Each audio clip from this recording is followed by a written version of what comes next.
Is your iPhone camera showing a black screen? Or not opening at all? Let's fix it right now. First, check camera app permissions. If the camera is not working in apps like Instagram, Snapchat, or WhatsApp, this is the first thing you must check. Open Settings on your iPhone. Scroll down and tap Privacy and Security. Again, scroll down and tap Camera. Now make sure the apps you want to use the camera with are turned on. If they're off, turn them on, and test your camera again.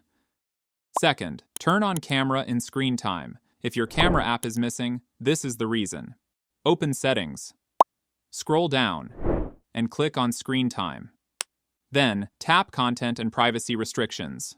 Now, go to Allowed Apps and Features. Ensure the camera is switched on. Third, fix camera black screen. If your camera opens but shows only a black screen, do this.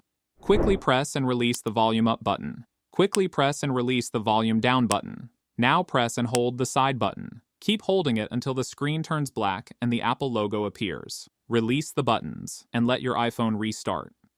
This fixes most camera freezing and black screen issues.